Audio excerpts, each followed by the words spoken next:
Hello and welcome to Two Indoor Gaming, and we are back with Life in the Village. And I was thinking, we've been doing a lot of millionaire and a bit of dungeon crawling, that sort of stuff. I think it's time to get mine colonies are happening. And I was having a look at the map and I'm thinking, this looks like a good space for my colony. I've got access to a lot of trees here. I may be able to fit a supply ship. I'm not sure if it's quite deep enough here, but I'll certainly try. And I'm still within reach of the Japanese village. I've got some other villages over here I can start working with. And hopefully by sitting here in the middle, I'll be able to make sure that all of these villages are active all the time. So we can get some of that trading and contention going between them, which would be lovely to see. So the first step I want to do now, the thing with the mine colonies is they start getting really hungry for resources very fast. So it's good to have a sort of a chunk ready. Your basic items, a bunch of wood and a stone and things ready to give them so that they can get going. Because they start with a few people and they're going, give me food, give me jobs, give me something to do, and then give me resources to build this. And so unless you want to spend your whole time just gathering resources while they moan at you, then it's good to have a solid inventory ready. So what I am going to do is make a prefab. I was trying to do some fishing before. Make a prefab, what do they call? Warehouse, that's it, warehouse, yes, that's going to be fun. So I've went ahead and I've gathered all the resources I need to make this blueprint for the warehouse. And the good thing about the warehouse is the top floor is empty, so I can set up my base there, put in a bed and all that sort of stuff, even an enchanting table, the works. So I can have a stable base of operations. I can settle myself in to really get the mine colonies moving. So it's pretty expensive, but it's well worth it, as you're about to see. So the first thing we're going to need is an ender chest. So, well, to make a compressed chest anyway. So this is what I'm going to need: an eye of ender and a whole bunch of obsidian. Now it's saying the recipe's too large. Yeah, it is. Yeah, so I am going to need to get out. Let's get rid of what don't I actually need to hold on to right now. This, and put in the crafting pad, and I can make myself a ender chest. So we'll start with that, like so. Then we'll make a compressed chest. Like that. Oh, I have an extra. There's step one. Aha! Now the resources, I went ahead and I worked it out. I've got a little bit more because I rounded up, but basically, if you get 17 stacks of stone, that's what you're going to need to make 4 doubly compressed stone and 1 triple compressed stone. So it's pretty intense. And your way to make that is to keep compressing. Just keep compressing. So we'll put that in there. There's the first load of compressed stone.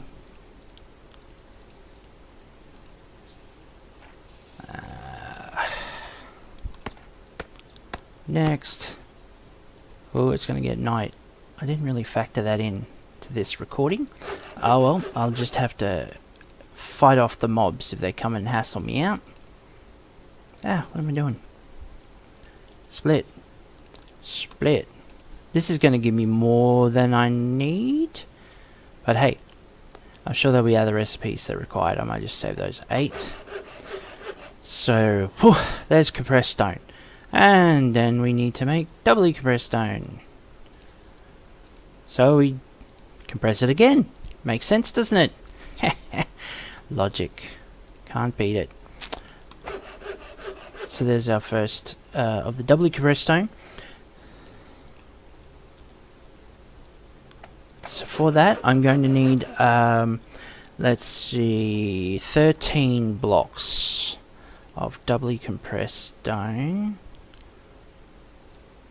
So I need 2 more. I can do that, can't I? Yep, there we are. 13, and I've got a few left over.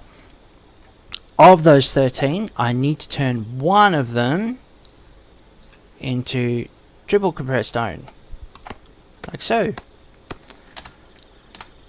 So now we have 1 triple compressed stone, 4 double compressed stone, and a compressed chest. Okay, let me just quickly check I'm safe. I should put down a torch. Yeah, that might work.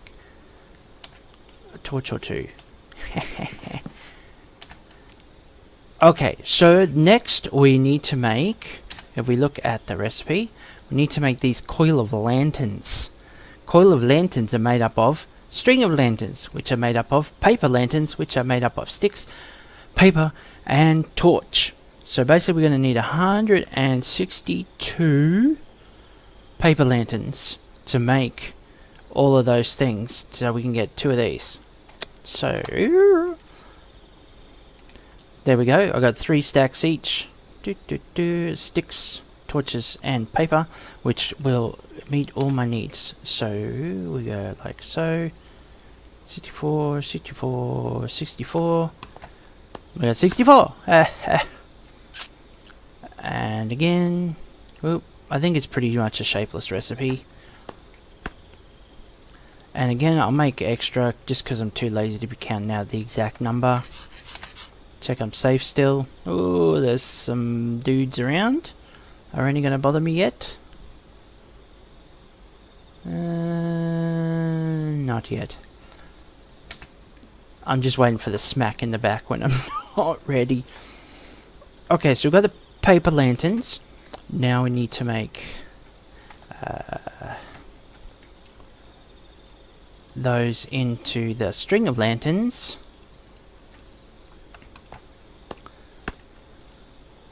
Of which we need 18.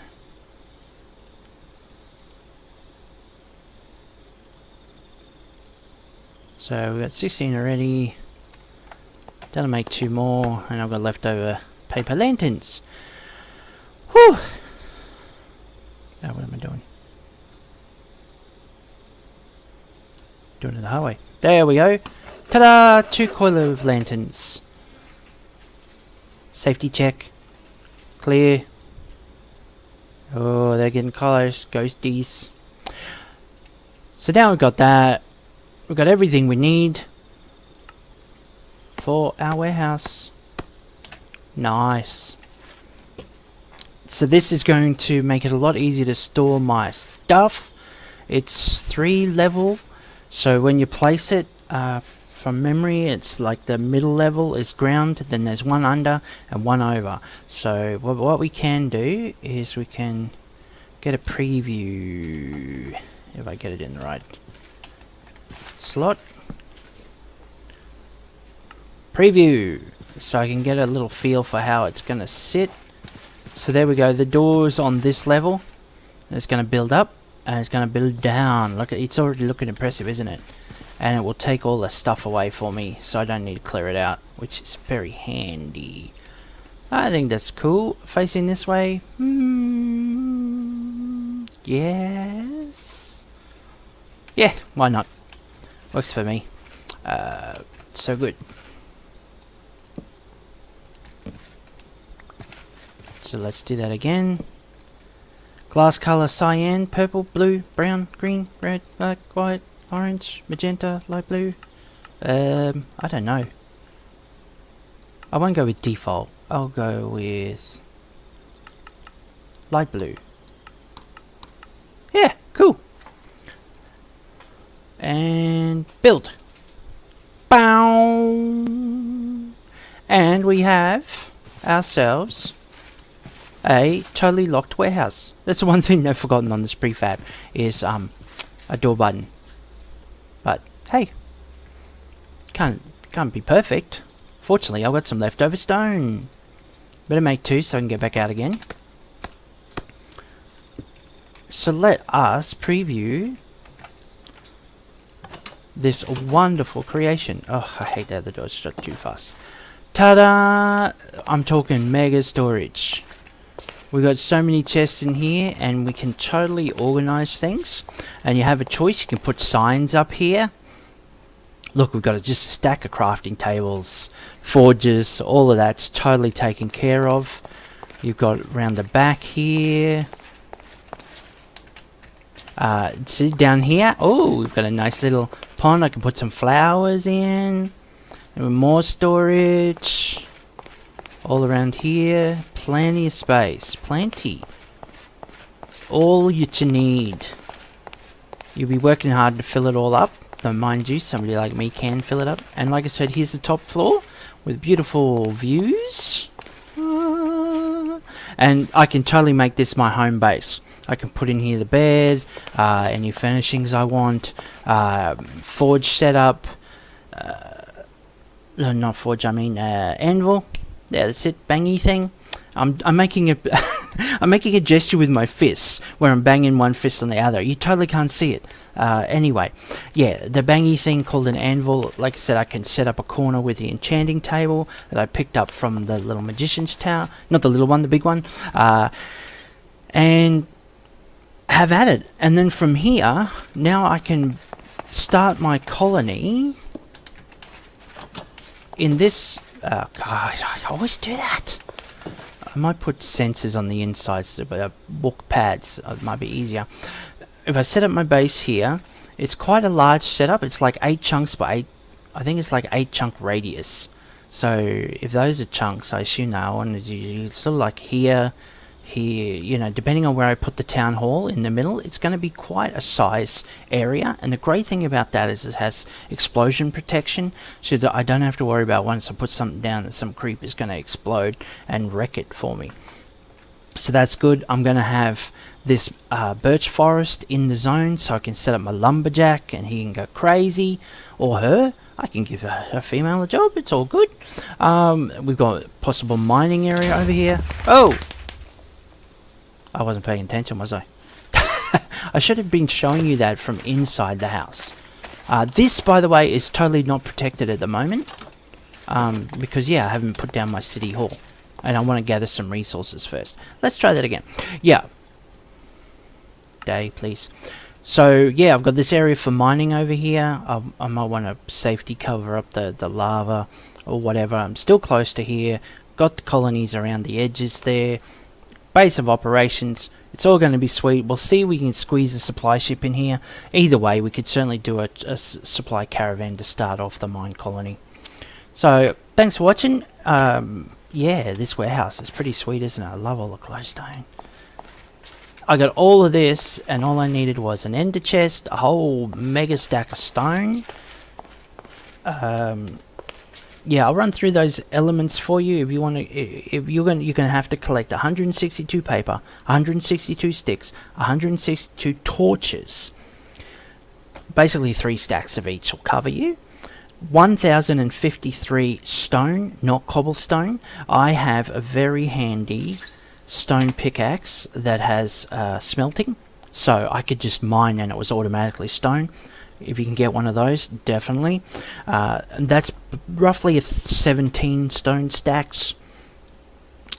And you will need a blaze powder and an ender pearl to make an eye of ender, 8 obsidian, and 8 chests. And voila! You will have yourself this beautiful warehouse. I can now store everything I need and more, and have a place to sleep at night. So before you see me again, I'll move in, get a few things set up, maybe gather some of those resources so we can get into some mine colony action. And meanwhile, I'll still be increasing my reputation over in the village. I want a house there. I want to do that. But it's just taking a while to go from that Friends of the Village level to the next level up. So I basically have access to everything except the archery range and the large house. I want that large house. So that's what I'm aiming for with the Millionaire Village. And if I get to an exalted status, I'll also be able to create my own Millionaire Village. So that'll be something to look forward to down the track too. But we're going to get some mine colonies happening. Okay, thanks for watching. Actually, folks, one last thing. I had this ready and then totally forgot about it. We're going to have to celebrate this whole new creation here and the beginnings of our mine colony phase, and that's why I have this cake ready. Now, to cut the cake, you need to make yourself a cutter. Like so. Okay, why is it? Oh, that's right. It's got a 2 little arrow. Yeah. Don't forget that bit, or you're not going to get the right thing. Hey, look at that. Cake cutter. That's exactly what a cake cutter looks like. Apparently. Now, if I put the cake in here with my little cake cutter. Cake all round. Me first. Because I did all the work. Alright. Thanks for watching.